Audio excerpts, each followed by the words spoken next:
high def. What do you think?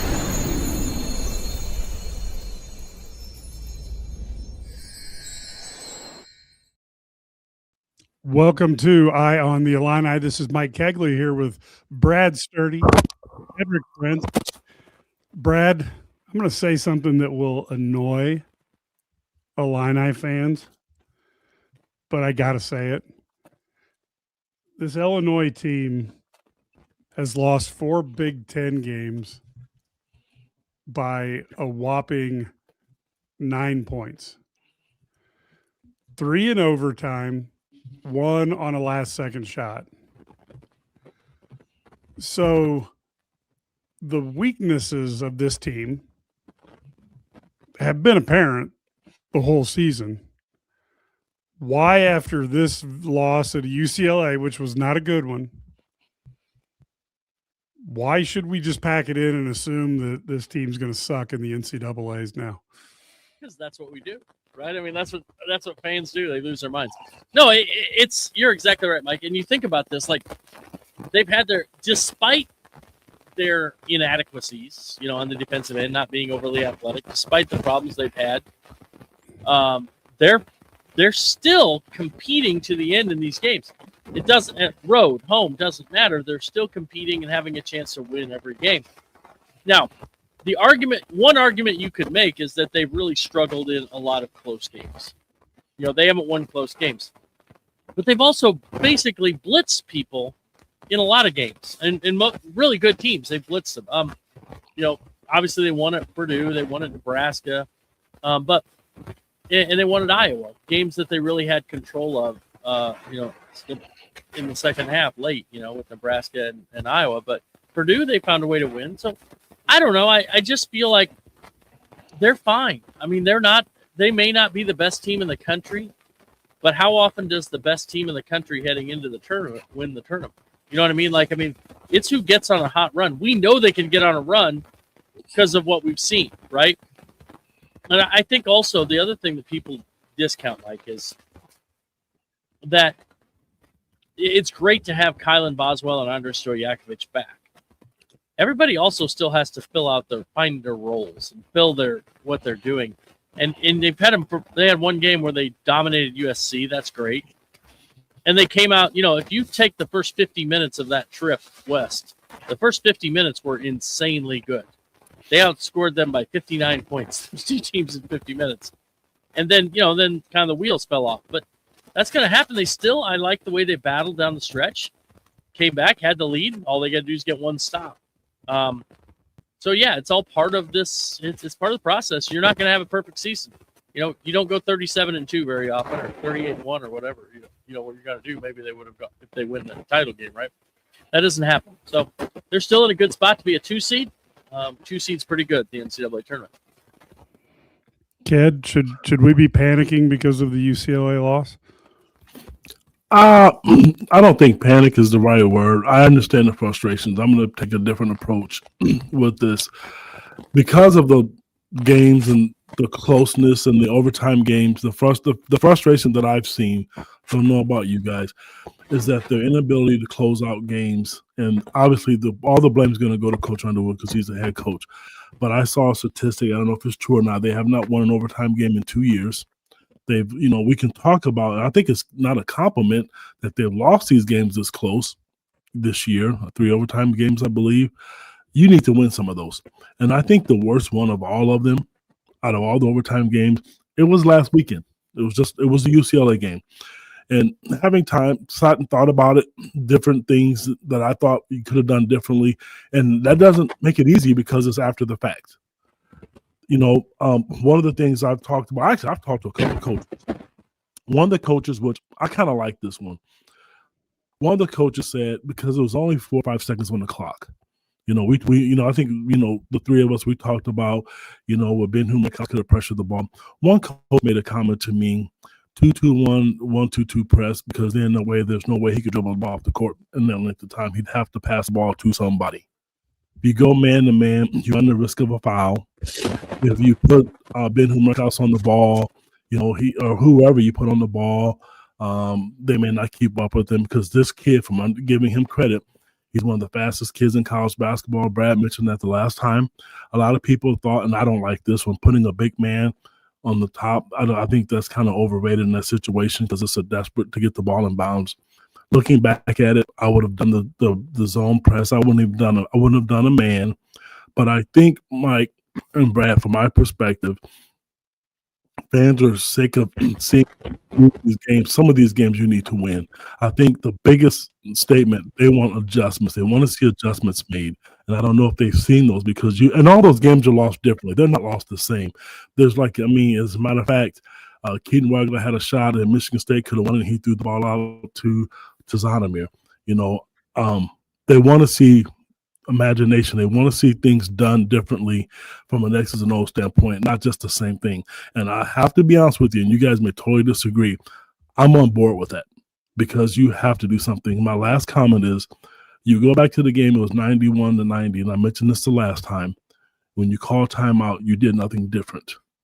Nothing was done differently. And I've watched this game 4 times. I put myself through it, and it wasn't done differently. You have to make some adjustments with that. I don't care if it's Coach Underwood, Zach Hamer, whoever. I'm not even putting fault on that, but you have to do something different. You can't continue this trend because if you get in a tournament and you do this and the history's not on your side, you lose. Yeah, and Brad, we talk about the seeding. 2 seed versus a 3 seed. What's the importance of those seeds in your eyes? And for Illini fans who are wanting Illinois to keep, to get to a 1 seed, I think they can still do it, but I think that would require them to beat Michigan 2 times, once in the this Friday and then once in the Big Ten tournament, which would be the championship game. That's the only way I can see them making a 1 seed. Do you think they're locked in on the 2 seed line, or do you think there's a chance of falling to the 3? I mean, losing to Michigan, then winning your last 2 games, then winning your first round of the Big Ten tournament, I think you're 2. I don't think because you're going to be playing. I mean, losing to Michigan is not like a bad loss. I mean, they're the odds-on favorite. I mean, I know Duke is ranked ahead of them now, but Michigan still, I think the odds still have them as the favorite to cut down the net. So, but win that game, win the next one. Now you're sitting there. Brad, we lost your audio there. So if you're sorry, you got me back? A little bit. Okay, so if you are if you win that Michigan game now, you win the last 2 games, you put yourself in a position to be a 1 seed. I mean, you have an opportunity there. Because right now, what do they sit? They're sitting 5, 6, 7, 6, 7, 6, 7, right? They're sitting 6, 7 on the seed line, pretty much, and that's pretty much where you see them. So if they are in that spot, you beat Michigan, don't you jump? Beating Michigan doesn't move you up to maybe 6 or 5 on the seed line. Well, then you're right there, and there's lots of action going on. A lot of these conference schedules are backdated, and now you're playing. There's a comment over here that talks about, Brad has a lottery pick and he's wasting him. How they're ranked 10th in the country. They're a 2 seed. What's AJ DeBonsa?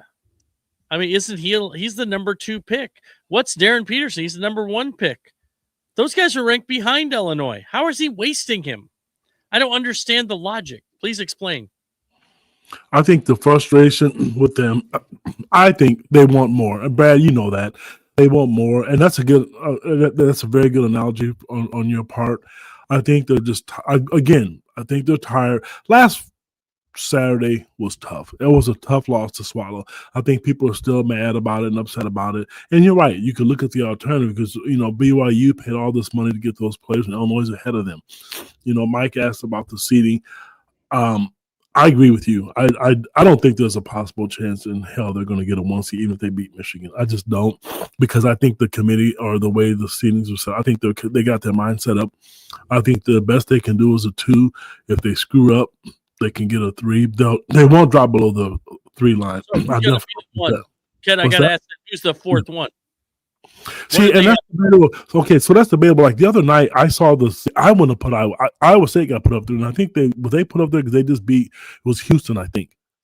You know, and then and so their next game. yes, they did. You know, and then they lost to Kansas. So I mean, somebody has to be that fourth number one seed. It is, and so, but when you look at losses, I think Illinois. I don't know the criteria. There's a lot of criteria that's going to go into that, which we know. You would think the Big Ten would have some weight with it, but if you look at where they are right now, you mentioned 6, 7.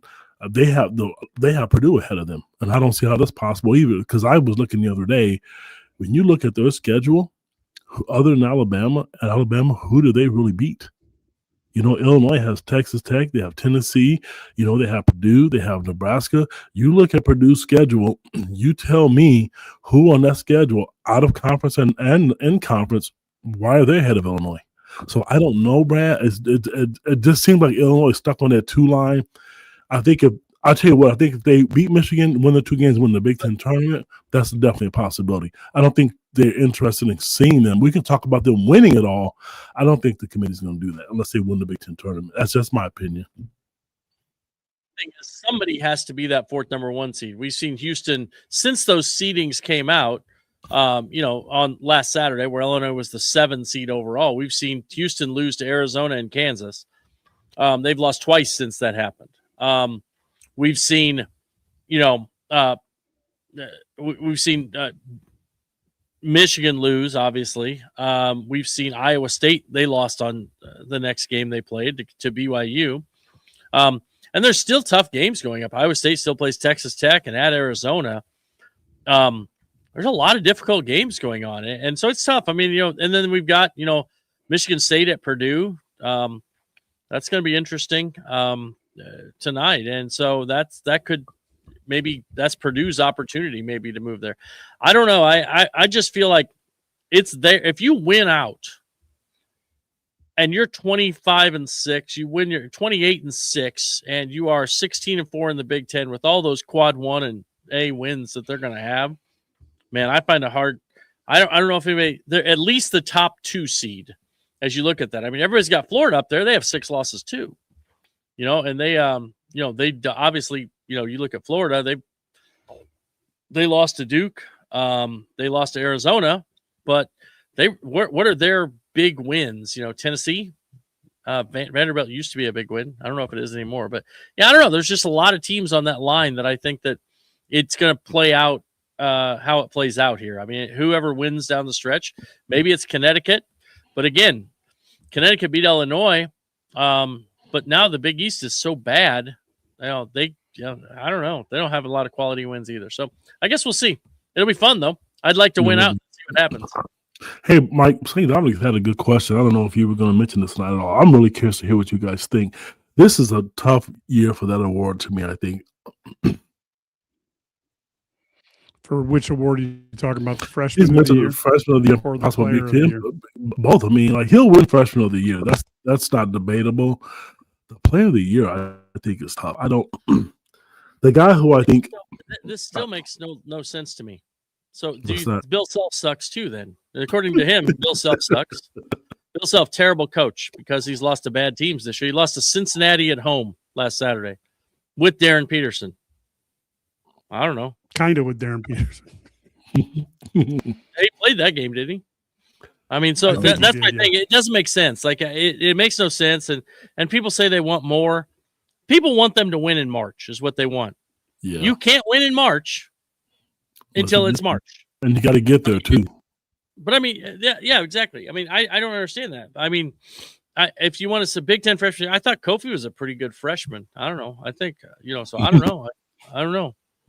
If you want an NBA lottery pick, I mean, I don't know. I don't know. It's just weird. Well, and there's the why doesn't Brad use his timeouts in the first half? And I think we can all go back to timeout usage is very, very personal. If you recall, Bobby Knight would almost never, ever call the first time out of a game because it meant he was like having a bad day or something. So, I mean, he was a bad coach too then. Yeah, that's what I'm saying. Obviously. It's Obviously. kind of hard to know. No, I do agree with. I'm not saying they're wrong here when I look at this situation. What happened there a little bit with that run was you missed the under 8 timeout. They had no stoppage between the under 8 and the under 4 timeout. That's why you had an under 4 timeout. And then you had a timeout, I think it was at 1:46. Then you had halftime. Then you had the under 16 timeout. And then he called another timeout at 14:47. So here's my problem with the whole idea of using a timeout. I'm fine with using a timeout. If you're going to use a timeout, then change something. They used it. They had the timeout at the under 4. They had the 1:46 timeout. They had the halftime. They had the under 16 timeout, and then a timeout at 14:47. That is 5 stoppages in the course of about whatever. I mean, you could say 10 minutes of game time. And I never saw them make this. So if you want to be mad about time, I'd be more mad about not changing and not making enough adjustments to change things. So using a timeout becomes like this thing. Well, they had what, 4 opportunities. Make a change, do something different, figure something out.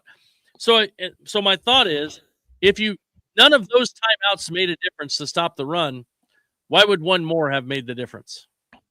What would have been the difference? If they're just going to keep doing the same thing, how would you change something with that other timeout? The only difference is maybe Wagler gets another 60 seconds or 2 minutes to get some energy back. Other than that, I got nothing. No, defensively, that wouldn't have mattered. I'm just going to be honest with you. We know defensively they had guys out there. I don't know if they were tired because it's not me. I'm not them. But there were guys out there in that first half when they went on that 45-0 run against Illinois that just put their hands up and didn't go out, didn't get out of the stands. They just stuck their hands up. We all saw that. I'm not going to sugarcoat it and pretend that we didn't see it because we did. That would help. Taking defense, playing defense and rebounding, yes, and it's hard. You're tired. I understand. If you're tired, you don't have to grab the jersey. Ask to come out because you hurt the team. I thought there were a couple of players that hurt the team that was tired and who didn't say anything. You cannot do that in a game like that where you had a big lead and you lost it. And on top of the fact, and teams are going to make runs. I don't care who you are. We've all seen it. You can have biggest lead. Somebody's going to make a run. But the team that, like Brad did mention, the free throws and rebounding. He mentioned free throws and rebounding. Yes, it matters. I'm not going to say it didn't. But they didn't get stops, and they didn't make any adjustments, I don't think, to do anything differently. I just feel when teams are doing that to me, I'm going to do something different defensively, or I'm going to make changes defensively. And when I need a basket or a bucket, I'm going to make sure. I don't care. I'm not going to sit and talk about throwing the ball in the post. You have to find a way to stop the bleeding, whether it be at the free throw line, a layup, whoever. I don't even care who it is. At this point, it doesn't matter. But you have to show that because what teams will start to see, well, you play Illinois, they call a timeout. They're going to do the same thing. Occasionally, we were really happy when we saw they went to a tap a couple times. I'm not saying you need to do that every time, but that has to change. I don't care. I'm going to argue that with anybody. I don't give a crap who gets on this podcast who makes a comment. You have to be prepared for things like that. Yeah, and I think the frustration, I think a lot of it goes to what Brad said. I don't get the modern era of coaches who are probably mostly younger than us now, who don't want to put a man on the ball. I will tell you that on the inbounds play, I will tell you as the guy who had to be the guy on the ball on most inbounds play and the guy who had to inbound the ball in, I much, much, much preferred to inbound the ball when I got a better field of vision and I didn't have somebody particularly bigger than me that I had to try to pass over or around. I don't know how you guys coach when you're out there, but to me, and this is not a Brad Underwood problem, this is college coaches across the spectrum. They've seemed to have forgotten how much harder it is to inbound the ball with pressure. It makes a difference, mate. But I'm sorry, Brett, go ahead. Yeah, no, I agree. I would have I understand what they're trying to do. I think the one thing in all of their, how sometimes you do things that you try and prevent something happening so hard that you allow it to happen. Yeah. You know what I mean? Like, I think they didn't want Dent to go downhill and do that. I think they were worried about Denton. They were worried about if they got a spot up there from Bilodeau, right? So and that was about it. I think so. They were going through that, and it was like, I'm not going to let him downhill, so I'm going to have another defender back there to help stop him. But I will say, give Cronin credit. I thought he designed a really good play, getting him on an angle, so he wasn't going straight back, or he wasn't going straight sideways, getting angle, able to get up court. And then the reality is, when they set the screen, somebody has to jump out and stop that. You have to jump out and stop that and force him to go around. The other thing I thought, Brad and Mike, yeah. They didn't turn him. They didn't turn. I mean, and he's fast. I understand it. Kylan Boswell would have been the guy I would have had, but all you needed was a second. That's why I said to you, I would probably press. The worst thing that could have happened, it wasn't even the shot. The shot stuck. I get it, but you needed a second. Get up, turn him. You turn him once or twice. That layup doesn't get off. They didn't do that. That's why I said if you zone press, diamond press, man, I wouldn't have did man to man. I just wouldn't, because I think he's so fast. And then the one thing you didn't want to have happen was commit a foul. And I think when you look at, if you guys are going back and look at it, Zonomir's feet were just all out of position. They looked awful. I think he probably would have had a much better chance of blocking the shot. I don't know what he was thinking, and I'm not upset with him, because he's done a tremendous job. He's changed a lot of teams' mindset when they get to the post. But we can talk about this, but if anybody really thinks about it, this is what they need to learn. What are you going to do the next time you're in a situation? What are you going to do in the Big Ten tournament if this happens again? What are you going to do different? This is what I'm saying I want to see different, and I think they should too. I'm not saying they know. I know they work on these things. At least I think they do. But you can't continue to do the same things and lose the same way. That's just my thought. Sorry. And I don't expect them to win all those games. I think the fact that they were in the Michigan State game, to me, was a blessing. I don't care who was playing, who wasn't. Tom Izzo, as much as we've given him, I'll say Kedrick has given him flack, it's hard for me to admit this. He's a hell of a coach, man. That dude does more with less talent. He has a really good system. I mean, he does, and I don't like to admit it, but I have to tell the truth. His system is so well. They don't have the talent that Michigan or Illinois has right now, or Purdue, for that matter, I don't think. But he runs good stuff. He runs good sets. Brad, did you have any good thought or have any thoughts on that? I never have good thoughts, Mike. No, I agree with I do agree with Ked. I think Izzo does a good job. His guys compete, and he gets his guys to play hard, and they have a certain style. It's going to be rebound. But, I don't know if it's, I think sometimes we get, too caught up in, like, I don't know, it's this, it's that, and I don't know. I don't think there's a set way that you have to, have to play. And that's the most important thing I understand. Like Ked said, but you have to be able to make that adjustment and find a way that fits your guys. Defensively, my biggest concern about this team is not offense. I mean, I can't even tell you the last time they had a really bad offensive game. Because even when they didn't score, or make shots, they still scored at a high level. Even their bad half at UCLA was 1.2 points per possession or something like that. I mean, for half the teams in the NCAA tournament, that's a great half. For Illinois, it's not. But because their defense has been so porous at times, and it's not all the time, again, it's a matchup thing. Look what they did against Indiana. Indiana scored 51 points. Look what they did against Tennessee. Tennessee couldn't score.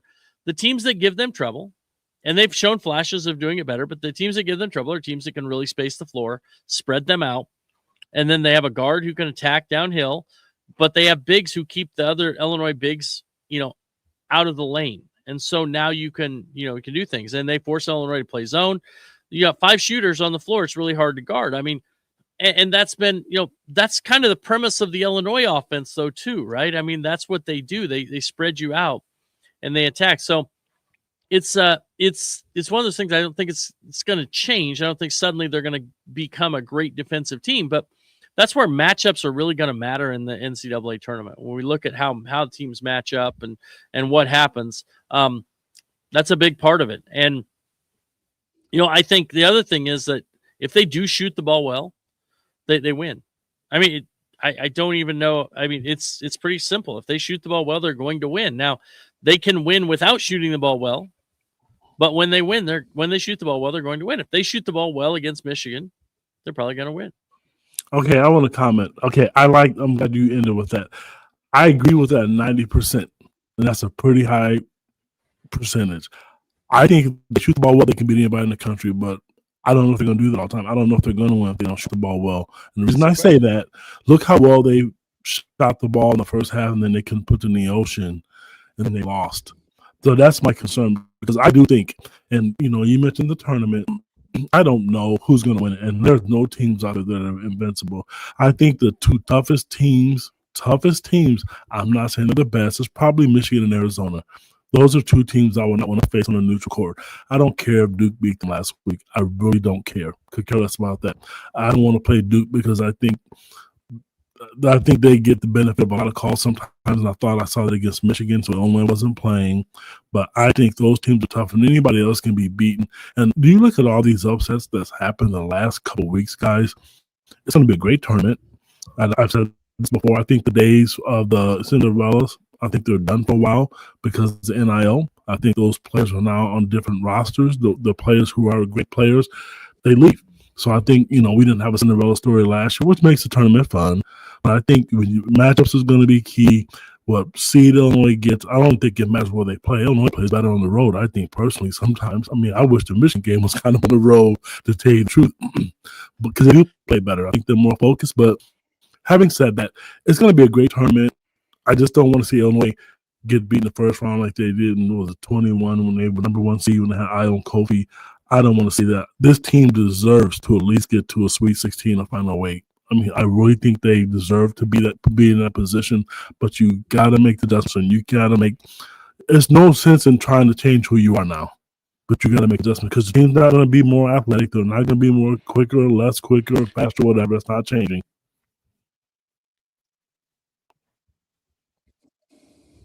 Well, I do think this question, what is your level of confidence in Brad in the tournament? Well, I think he's like every other coach. You're not good in the tournament until you are.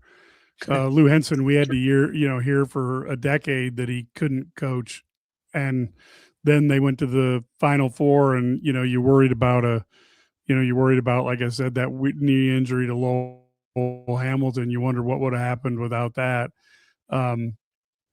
Let alone, the air ball was almost like a mirror image of North Carolina State winning with the Wittenberg air ball that ended up being a layup to win the title, against Georgetown. And so, I think those or I remember it was Houston. But those are the type of things you look at and you're like, like I said, if you remember, Bill, who did Self lose to back-to-back in Kansas, thought they were going to fire him? Bucknell and Bradley. Somebody else. Bradley. Yep. Bradley, wasn't it? Bradley? Yeah, the bees. Killer bees, baby. Yeah. So Bucknell, so he was Bucknell Bill for a year or something, and then he goes out and wins a title, and then everybody promptly forgets about his inability to coach in the NCAA tournament. So and I guess the two biggest ones were Dean Smith, who had multiple flame outs in the tournament until Michael Jordan saved his butt, and what's his name at Syracuse? Really, basically all he needed was Carmelo Anthony to carry him to a title, and he still wouldn't have one.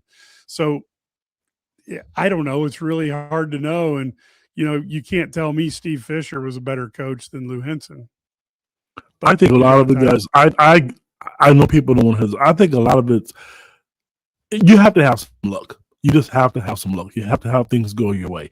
We don't know this for sure, but just what would have possibly happened? Excuse me. What would have possibly happened when LA didn't play UConn? They would have went to a Final Four more than likely. They ran into a team that won it and one of the best teams. So I think that's when Brad mentioned all about seeds and who you play, that stuff's going to come into play. And what you need is to have one of the better players have an off shooting night, or they get in foul trouble.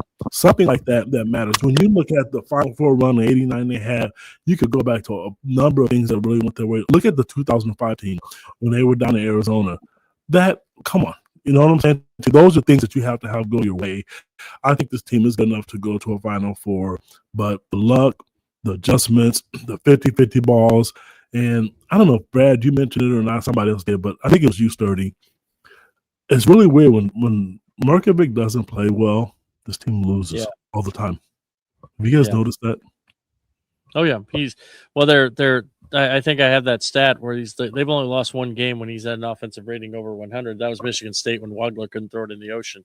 So it's all been about, Markovic has been the key. They're like 20 and 21-1 when he has an O rating under 100, and they're 20-1, and they're 2-5 when he's under 100. So, I mean, it's pretty wild if you think about how important he is, because he's that other piece that really changes things for them. And I agree. I mean, you should be skeptical. I mean, everybody should be skeptical. I mean, I don't know why you wouldn't be skeptical in what happens. I mean, but like Brad has said many times, you got to keep putting yourself in that position, right? I mean, and that's what you have to do, and then you have an opportunity. I mean, I don't know when did Matt Painter didn't make an Elite Eight till 2019, didn't make a Final Four until 2024, and he started in 2006 at Purdue, right? I mean, so I don't know. It's not easy. I think a lot of times people think it's easy, and it just isn't that easy. It's a difficult. It's hard to win. Winning is hard. Everybody's trying to win. Everybody's got tons of money they're throwing around, and so, but you got to find a way in March. But the only thing, like I always say, you can't win in March till it's March. I mean, and that's just the way things work. And they got to have, if it happens more and more, then maybe you start to wonder. I mean, I don't know. Do you have confidence? I mean, do we have confidence in other guys? TJ Otzelberger, do we have confidence in him in March? I mean, I don't know. What has he done that in March? I mean, he lost a lower seeded Illinois team and Brad Underwood. How could that be? Right. I mean, so I don't know. Is Tommy Lloyd the guy? I mean, was it the, round one exit as a 2 seed that made him a good March guy? Never getting past the Sweet 16? I don't know. I mean, so all these guys have holes in their resume. John Shire, he he had the best team last year and lost. I mean, the greatest offense ever until Illinois came along. And he lost to a team with kid Cooper Flagg, generational talent. And he didn't win. So I don't know. I mean, I just think it's hard. Winning is hard, and we make it like it's, we think, well, we should win every game and we should go to the Final Four every year. And if it was that easy, then everybody do it, right? I mean, everybody's trying to do the same thing.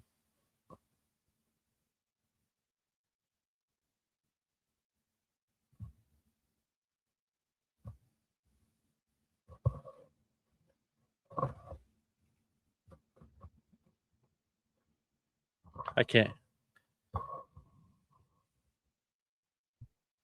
Sorry, I'm sorry. Everybody have bad losses, Brad. You're 100% right. Yeah. I think a lot of people forget. You mentioned, we look at Izzo and everybody else. They lose games. They all have that hole that you mentioned. At some point in time, Brad Underwood had his when he had eye on Kofi. I mentioned that earlier. So it's going to happen. And those guys, and you do win. I mean, think about it. That happened in 2021 or whatever it was, and then last 2 years ago they're in the final eight or sweet. So yeah, the Elite Eight. So they all have. Every coach has experienced it. You don't want your team to do it. And I'm also, I've made this comment a lot of times. Everybody can't win, and somebody's going to lose. There's going to be one team standing, and if you want your team to go out and compete, that's what you have. I mean, you have a team that that can take the floor. When you look at the entire athletic program, the top 3 sports, revenue sports, if you will, they have a chance to compete every time they take the floor, and that's what you want. Because in the years past, we've all seen it. We lived the John Gross days when they didn't. You knew they were going to play somebody, they're going to get beat. When the women played somebody, they didn't have a chance in hell, and then Brett Bielema, before he got there, Lovie Smith, you were getting beat 65-0 on a regular basis. So you have a chance to compete, and that's what you want. And I do think, and I will say this, and Brett, this as well, Coach Underwood is a really, really competitive guy, and stuff that we're talking about, they're fully aware of it. I mean, they really are. And sometimes it's hard to get kids to do what you want them to do. He doesn't throw his players under the bus, which I respect him a little different than old school. Don't get mad about technology, Mike. You know what I've gone through for 2 days, baby. Yeah. And you mentioned that, kid. You're exactly right. It's that doesn't mean nobody's perfect, but if you don't think that Brad Underwood wants to win more than all of us do, you're wrong. I mean, that's his. I mean, I remember having a conversation with him where I told him, I said, "Hey, he said, we're getting old, man. You need to get us a national championship." And he goes, "That's the goal, man. That's why we're doing this." I mean, he wants to win as much as everybody else and or more than anyone else. I mean, these guys are they don't get to that level without being extremely competitive, right? I mean, that's what they are. And they want to win. So as well as I do that probably if, and he said it, like he said, it burned his ass, the way they lost to UCLA. So he's pissed too, and so I don't know. I think sometimes we live in a vacuum too. We don't look at and I think every fan base is like that. They really look at their own, struggles and think their team sucks and every other team's great. And last week, what was it? Number 1 lost, number 2 lost twice heading into last week. 5, 6, 7, 8, 9, 10, and 11 all lost. Everybody lost. I mean, it's not shocking. I mean, that's just college basketball today's day and age. And there's a lot of upsets. It's hard to win on the road. And also you have a lot of talent's very spread out among the top teams because everybody's spending money. And none of these teams seem to have the great depth, because if they're really good, you might as well get more money and go somewhere else, right? And so you're not going to be the 7th or 8th guy. So that's where I like Illinois in a couple regards. I like Jake Davis and Ben Hummerkaus because they're guys that are role players. And you got to have guys that don't have to have the ball. If you have 5 guys that want the ball, it's really hard. And those are 2 nice guys to have too. Sorry, Mike. Yeah, and you look at Dean Smith, won an NCAA title in his 20th season with North Carolina. And I still remember as a kid that he was known as a choke artist because he had 6 Final Fours that he didn't win before he got there to win it under Michael Jordan. And everybody was like, gosh, do they need to get a coach who can win the big one? And so at the point when he had won, he had gotten to 6 Final Fours, that wasn't good enough. So I guess every coach, to some point, you get to the point where people want you to break through. And if you don't break through, whatever level that is, people get frustrated. And one can argue that if Dean Smith didn't, if he didn't have that Michael Jordan year, maybe he wouldn't have been around to win the title, 10 years later, when he won, yeah. So it's hard to know. What just Roy Williams never won at Kansas, right? Exactly. I mean, he had to go to North Carolina. And he went to North Carolina, and then he won. And then even there, it was like until, the 2005 year was the year that they won, right? And that was his year. And then, they're always in the mix, right? I mean, they lost the second round in 03-04, and it was like, wait, how do you lose the second round and be that? I don't know. There's always that knock on these guys, and you never win in March until you, what, Mike? Win in March, right? And so, well, and or I mean, let's flip it. Tom Izzo's clearly one of the better coaches in the Big Ten, but if one wanted to take just the half glass, the glass half empty, you'd say, well, he's been there 25 years and hasn't won a title, so what good is he? It's like, I don't know. It's a really interesting slope that you get on when you start judging coaches. And the one thing that I do think Josh Whitman is incredibly smart about is he takes a look about like, hey, who am I going to get that's better than what I have right now? And so that's like the anti-Mike Thomas, who would just fire somebody and then find out that there's absolutely no one who wants the job. And you end up, it's because of who the AD was. But yes, it was. Yeah, so but you go back to that. I mean, I think that's true. Like Izzo hasn't been to a Final Four since 2019. We call him Mr. March, right? But since 2019's Final Four, lost in a play-in game, lost in round 2, Sweet 16, round 2, didn't then make the Elite 8 last year. So I mean, it's not like I don't know. But we still call him March, right? Mr. Tom, they always say January, February, Izzo, right? Well, because he had all those runs. But, if you're just judging it based on recency, then you wouldn't be as excited about it. So yeah, I think it all happens. And the hard part is, like, I mean, again, you can go through all these guys who don't win. Jay Wright took him a long time to get to win his natty, right? yeah. I don't think we're trying to call anybody out. We're just trying to give you an alternate way of looking at it. Hopefully, that's not threatening to anyone. But the bottom line is we see a lot of people who, want to fire Underwood, and it's all about in particular, Brad and Ked had to go through the entire Gross era and the last 3 years of Weber, and it took Underwood, without the modern transfer rules, 2 years of basketball to get through what his predecessor kind of left him. So I just think that maybe the point of view on this show is a little more appreciative, because I don't want to waste nearly a decade of my life like we did the last 3 years of Weber, the 5 years of Gross, and the first 2 years that Underwood had to slog through the crap. Too bad they didn't have the transfer portal then. But no, I think, and here's the thing, nobody's trying to make anybody feel bad. Like, here's the reality. Just because someone has a different perspective doesn't mean that it's like your perspective's wrong or this is wrong. We have different perspective. We're giving rationale for why that happens. If you feel bad, that's you. That's not us. Sorry. I'll say this. I understand where it's coming from, but I don't agree with it to a certain extent, because we're not yelling and screaming in the microphone or cussing. Doesn't mean that we're not mad. I cannot speak for Mike Hagley and Brad Sturdy, but if you want to know Pat 007, I'm sorry, 75, I see that. Yes, I'm mad about it. I still am mad about it, but I'm not going to come on the show and be unprofessional about it. I was mad last weekend. I'm still mad about it. And I don't know if you get on the show to begin with. I was honest about it.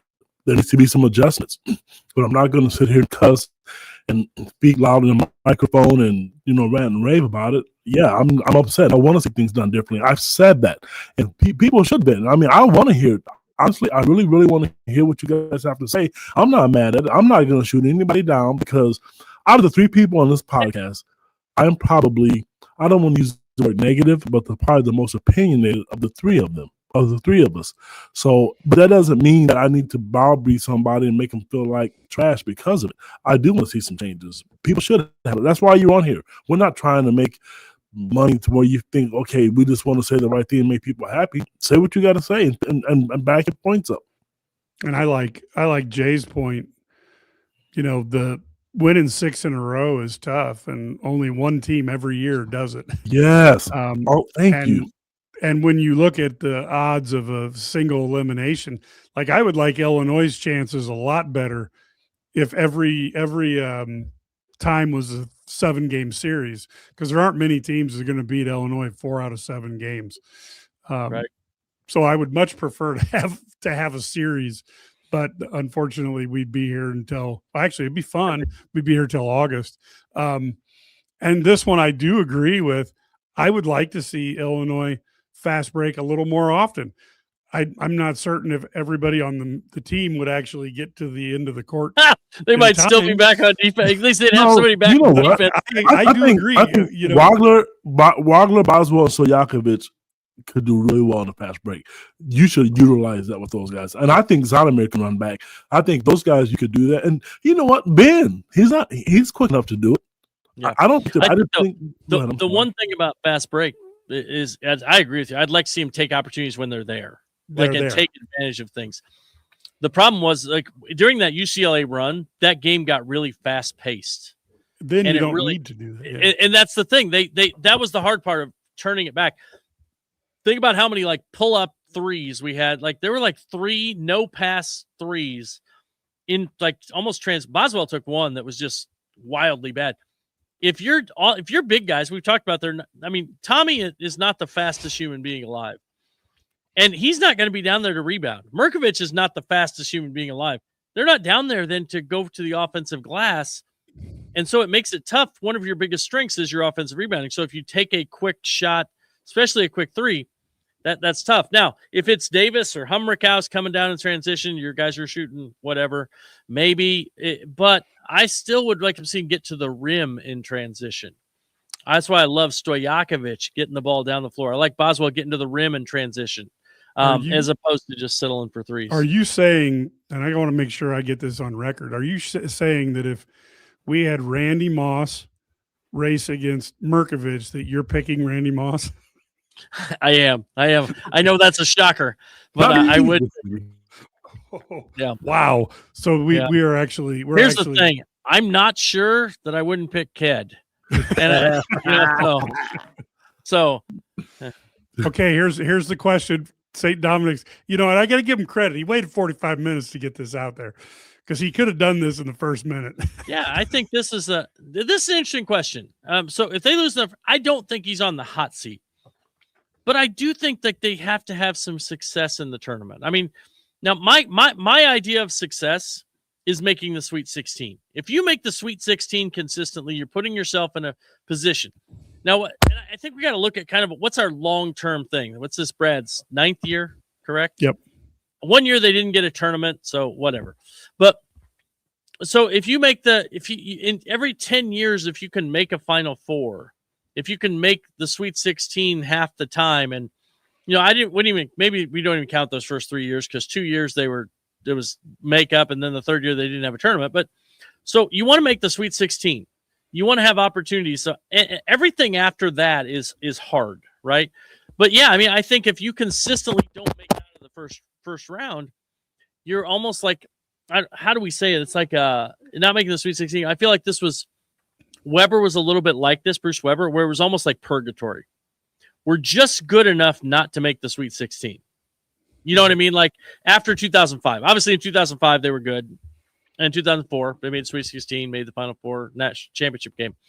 2006 they probably had the opportunity. I think after that it would have been tougher, but those were all teams that weren't Sweet 16 type teams from 07 to his. So you want to have teams. I think this team is a Sweet 16 level team. They're a team that can be in that mix and make the Sweet 16. So, yeah, I mean, not getting out of the first week can be a huge disappointment. And I think then you start thinking, all right, what do we need to do differently to make this happen? Because, we made one Sweet 16 in the last, 6 tournaments. And these are all, and I feel like all those teams had the opportunity or the ability, maybe except the one, the Mayer, not John Mayer. Matthew Mayer team, that team with the freshman Epps and so forth, that team probably was not a Sweet 16 level team. They lost in the first round to Arkansas, but I think every other team had an opportunity. So if you're only one for 6, then you start saying, wait, okay, we need to be better than this. Now, does that put you on the hot seat? Probably not, but it does mean that you start inching towards that. I don't think you'll be on the hot. I look at it like this. I think the one part I agree with, we'll start to look at things. But when you win 20, 25 games every year, you sell out the State Farm Center, you're competing on a national level. I think Josh is fully aware of what it takes to win a national title. But I think if they lost in the first round, people are going to be mad. They're going to complain. The donors are going to be mad. But then Josh's part, his trump card is, that's not a bad choice of word.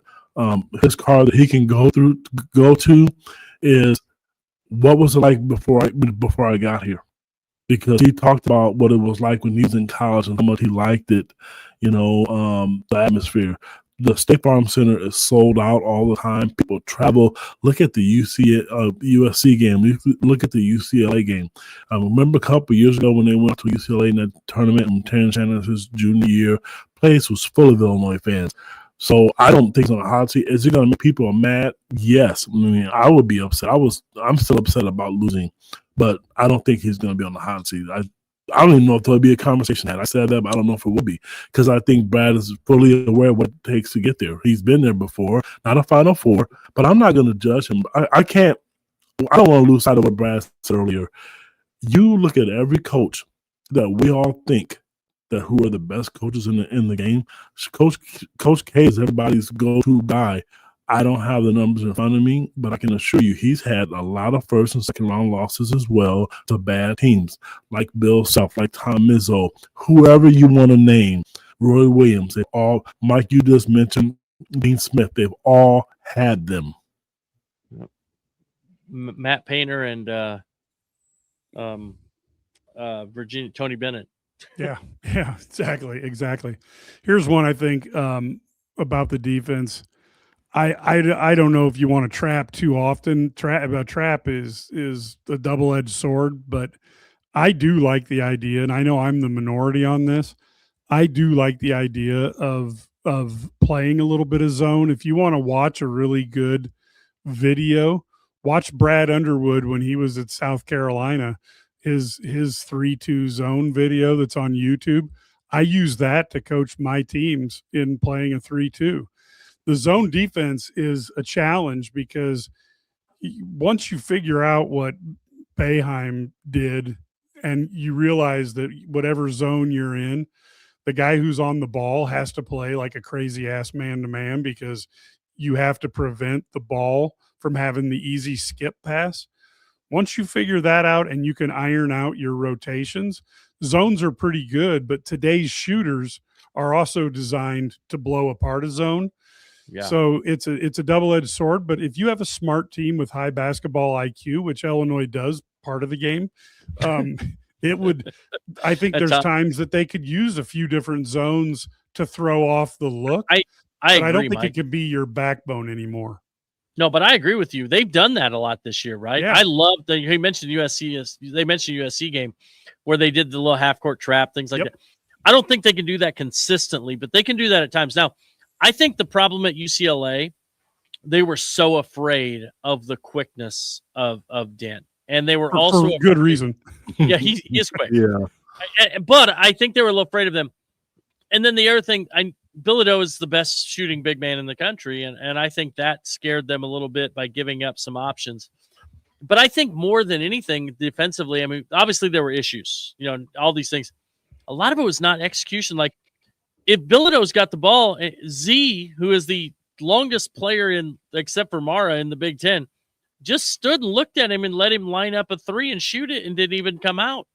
I mean, like, this is not the way you are. That's a game. That's a scouting report. That's not understanding But that's the not even situation. scouting report, Brad. That's basic basketball. The ball can't be unguarded. See, that's what I was going to say earlier, but I'm glad you mentioned it. You can't, and he did that. And how many times did Tommy do it? You can't do it. If you guys remember, they went to a zone in the second half, and I forget the guy's name. Brad, you just said it. The shooter, the wing. At the free throw line, all he had to do was turn around, and he made it. He did. Yeah, I mean, nobody even came up. Then later on, they moved up. You can't let him make one. I mean, it's not like you don't know he can shoot.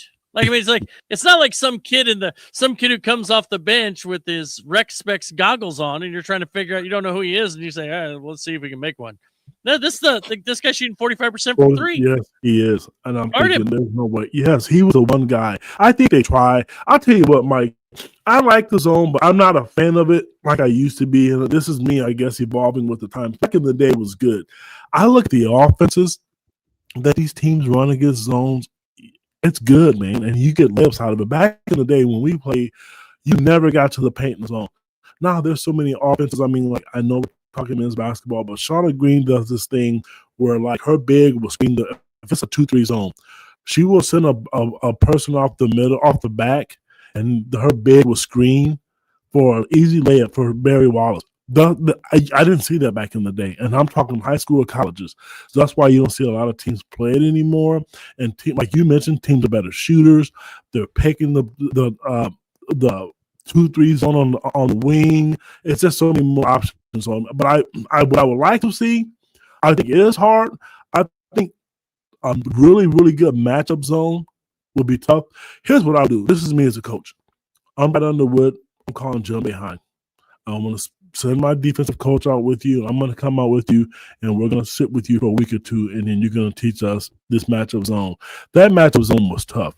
He didn't win all the time with it, but it kept him in games, and it was hard. And if you don't, in the Big Ten or in the tournament, you don't have a lot of time to prepare for it. You just don't, because it's hard. Illinois has a matchup zone, but not to that extent.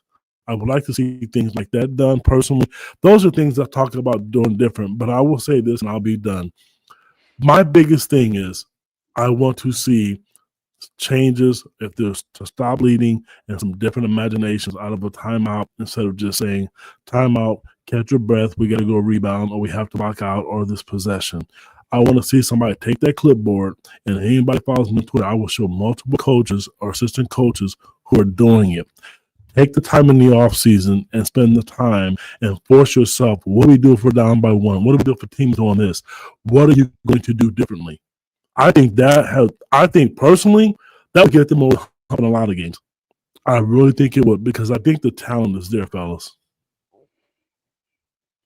Yeah. No, I agree. And I don't know. I guess I take a look at it, and to me, I would just like to see, I'd like to see a little bit of variance.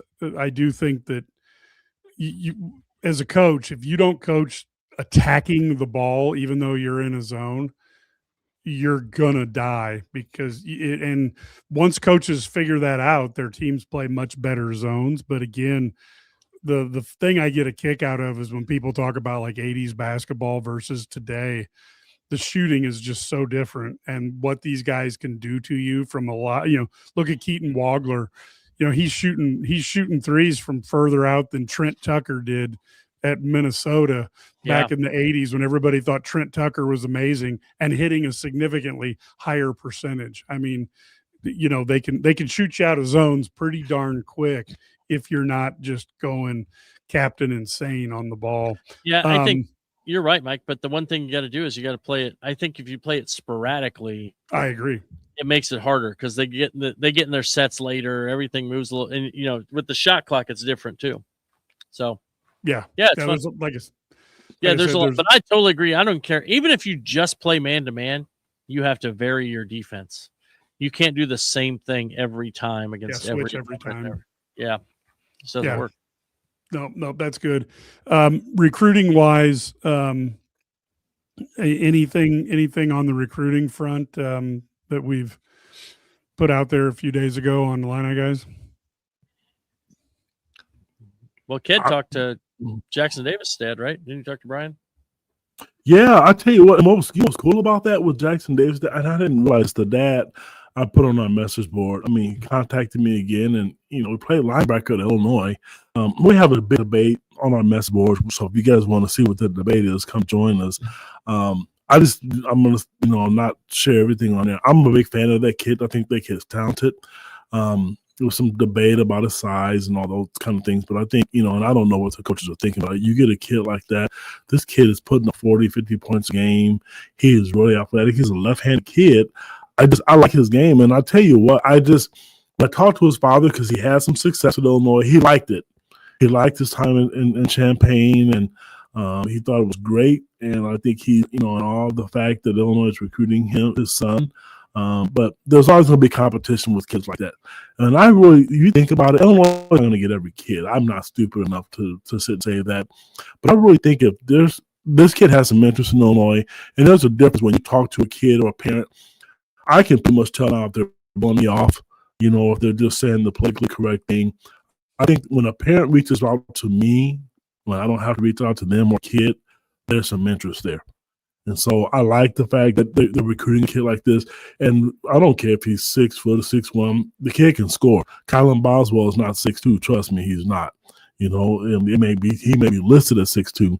And I'm going to tell you, in Brad Underwood's offense, I think this kid will be good because he's really, really quick. He can defend. I don't know what he's going to do in college, but he's a much better shooter than what he's given credit for, that people give credit for. So I like him. I don't know what they're going to do. I know they're going to recruit some size. And I'm excited, Mike. I know we're at the top of the hour here for the transfer portal. That's probably my favorite time of the year. It was culture shock to me for years. I love the hot, juicy gossip in the transfer portal. So I'm really curious to see what Illinois is going to do. They're really careful about who they're going after. There'll be kids on campus, but I can tell you right now that staff is not asleep. They know what they're doing. And like every other coach, they're also the eye guys that they're looking at and who they want to bring into the team next year. Hey, I'll tell you this. There was an article on On3. I think it was Joe Tipton wrote it, talking about the portal and already there, and I've had the same conversations with guys. I mean, you have back channeling going on. I will tell you this: I've gotten messages from players, either coaches or parents from other schools about, would Illinois be interested in this kid, or would Illinois be interested in my son, or whatever, or where are they at with this? What do you think? Like, and asking, just trying to gauge interest, back channel, things like this. And it's happening all over. And it's really interesting to see the level of players that will reach out to Illinois as soon as they're got the green light, right? And the level of, and it happens. And so when that's happening right now, it's just insane that it's going on. You're in the middle of your season, not only your regular recruiting, you're already trying to figure out, you don't know who's coming back either. So yeah, it's wild time, and it's going to be a blast. I'll tell you, and I can attest this. I'm sure Ked can too. There's already some of the, names that you would never imagine, that are looking to find that, because they're all trying to get the big payday, right? What payday can I get? Some of them are actually, there's one in particular who's not looking for a payday. He's looking for a place where he can be a kind of a featured player. And so that stuff happens. It's wild. I know who that player is, but I can't say. But you can go to IlliniGuys.com and get a lot of those nuggets. I'll tell you this, Mike. Sorry, Mike. And this kid is playing on a top 10 team in the country. So if that's not a nugget for you, I don't know what it is. Sorry, Mike. Wow. So yeah, so $99 a year. Come on, we'd love to have more people for our community, and you can get in on the game room for the last 10 or so games as Illinois marches to an NCAA championship. That'll be fun. And our game room is not for the weak need. And of course, we get more new subscribers during Portal Combat than any other time of the year, which totally took us by surprise. But having a lot of inside knowledge on what's going on is an advantage. And that's why we have Brad and Ked. And that's why people subscribe at Illini Guys. So, folks, we will be back for the game on Friday night. Most likely, we will do a halftime and a post-game show. Certainly would love to see you there for that. Until then, go Illini.